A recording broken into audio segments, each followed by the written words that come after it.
For Honor came out 7 years ago, and by Escher's hefty bosom, it sucked. Everything could be defended on reaction except for bash moves and certain very fast attacks of one specific character. So if you played against someone who's trying to win, you either try to kill them and die for it, one of you or both of you are spamming one move because it's the only thing that works, or if both of you picked characters who don't have access to those moves, you play a very long game. Then there was the running around tech, where people didn't even lock on, so they can use some annoying to deal with moves while being very mobile and difficult to catch. The 4v4 modes are better. It's much easier to toss people off ledges there. How come For Honor still exists after 7 years with such a rough start? How come I get games pretty fast in the main game mode and even in duos? How did this game survive? Well, it turns out video games and life are very similar in some regards. You can get really far based on good looks alone. Seriously, this game looks fantastic, even after all this time. And I'm not just talking about the graphics. The gameplay is a spectacle to observe. The animations are fantastic and the sound design that goes with them is top notch. For Honor really makes you feel like an action movie superstar, except with swords. I spent the last few days revisiting this gem of a game, and they've gone a really long way with fixing all the problems from launch.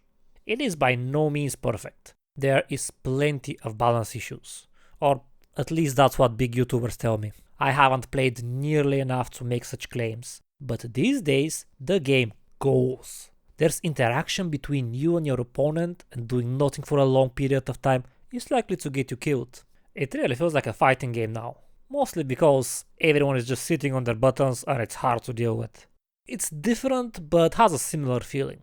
It's a real fun and interactive game, even if some characters can whoop your ass 5 ways to Friday and others live on food stamps. That's always going to be the case in PvP games and in real life. It's the way of the world. And the way of this video is, I will now speak tongues to you. Alright, so I, as any bona fide hard noob, have massive troubles with blocking light attacks. That prompted me to check how the online of For Honor actually works, because of course it wasn't me who failed to block those pesky light attacks. I'm a young and spry 30-year-old man. I'm basically peak performance personified, and my ego refused to suffer a bruise. So of course the reason I keep getting hit was because of ping showing me the attack indicator too late. What else could the reason be? It turns out the game runs on rollback netcodes, and I'll keep reading over a PhD dissertation's worth of raw information on the topic. Just trust me when I say that. Rollback is the best in business currently. Well, it has rollback sort of, not really. To my understanding, For Honor cuts off the first 100 milliseconds, or ms for short, of every move, which is essentially what rollback does. That way there's a latency buffer in case there's connection issues. Further to that, every offensive move in For Honor has a 33 ms input delay, which means if your ping to your opponent is 133 ms or less, it will not be felt. There's the caveat that because For Honor runs 4v4 and other more than 1v1 modes, the game requires a server, and the ms you see on the scoreboard is the ms of the player to the server. That means your ms to your opponent equals your ms to the server plus their ms to the server. In other words, if you have 60 ms and your opponent has 60 ms, your ms to your opponent is 120, which does not exceed the 133 ms, so you're in the clear. If, however, both of you have 100 ms, that's 200 ms to each other, which means your moves will appear 66 ms faster to your opponent, and their moves will appear 66 ms faster to you. See? I told you I'm going to speak tongues to you. Also, I could not find a confirmation of that anywhere, but I assume when people say such and such move has a speed of 500 ms, they mean it has a speed of 600 ms, but since the first 100 ms are not shown to the opponents, it shows as 500 ms on their screen. I hope that's how it works, otherwise 400 and 500 ms lights are even more egregious than I thought. Anyway, the network talk's bottom line is, it's actually quite impressive that the developers have essentially managed to remove the gameplay effect of ping up to 133 ms. The system could still be better, and it actually might be better, because the Reddit post I read that explained all that is 4 years old. There may have been some upgrades since then, but even if not, I have not seen any combination of pings on the scoreboard that exceeds 133 ms so far in my games on the European server. So the network system is doing its job well, and I suck at blocking light attacks. Speaking of light attacks, learn from my folly and do not try to parry them on reaction. Let me run some more numbers.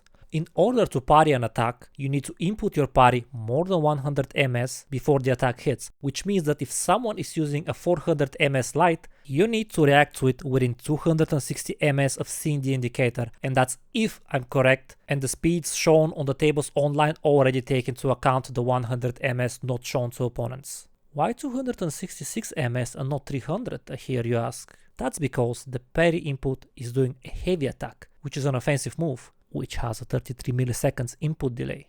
Unless the game differentiates heavy attack inputs and heavy attack inputs in parry windows, which could be the case.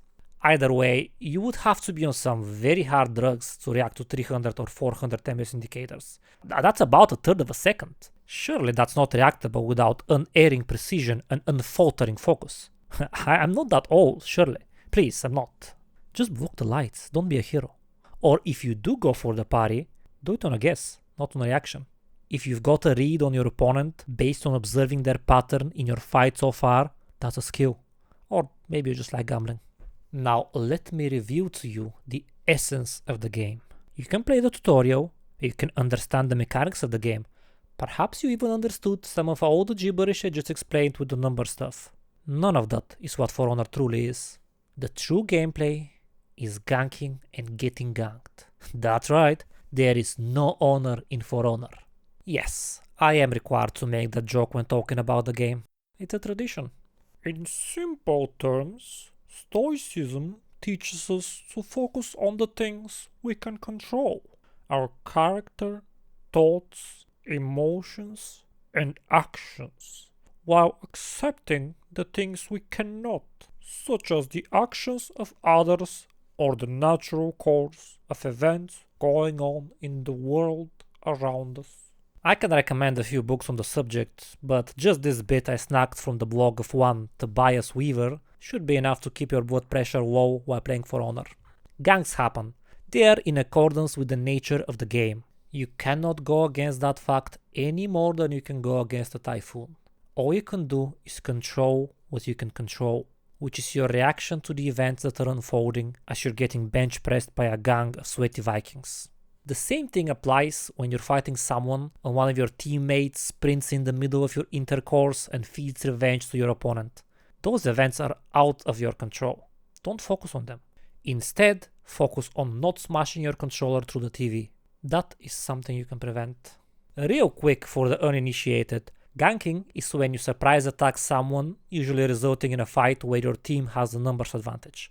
Revenge is For Honor's comeback mechanic, where you get a pretty decent power up if you get attacked by more than one opponent. It takes a bit to fill up, so if you know how to gank effectively, you can avoid it. If you, or your teammate in the example I just gave, do not know how to navigate revenge, you might get featured in a highlight reel on the wrong side of a comeback. Here's a bit I wrote down in my notes as I was playing. The core of the game is doing combos with people during ganks and revenge plays called anti-ganking, in case your opponents mess up their ganks. This is a very unintuitive thing to be the core of the game. Most people wouldn't think that would be it. If you go into the team modes keeping that in mind, you'll do well mentally. If you absolutely despise that part of the game, you can still play duels. I wanted to say a few words about the monetization of the game, but I feel like I've talked about so many things already that I either shouldn't or I should keep it short. So, long story short, without running the numbers, buying steel, which is the currency you get for playing the game and can be used to buy everything, seems like a scam. Buying characters, if you're interested in having characters, seems like a good option if you can get them in a bundle. The reason for that is because you can buy everything in the game that I have seen with steel, which means if you save up all of it to unlock characters, you won't have any to unlock cool drip. And buying steel with actual money comes at an obscene cost. For reference, you have to spend almost 15 euro to get enough steel for a character, while a character in the bundle they recently added would cost you €5, and buying a single character will cost you €8. So unless you play so much that you're swimming in steel, which I'm not even sure it's possible, or unless you don't care about drip or playing a lot of different characters, the character bundles are a good deal. That said, there's only 2 bundles aside from the fancier base game edition, which means most non-base game character you can't get in a bundle, which really sucks. Alright, I'm going to finish this video with my number 1 complaint about For Honor, the biggest transgression of this game. I played For Honor for about 3 hours per day for 3 days, and it cost me about 24 hours of my life to do that. Yes, it's true. The game is so much bloody fun that it eats away my time. I swear it's uncanny.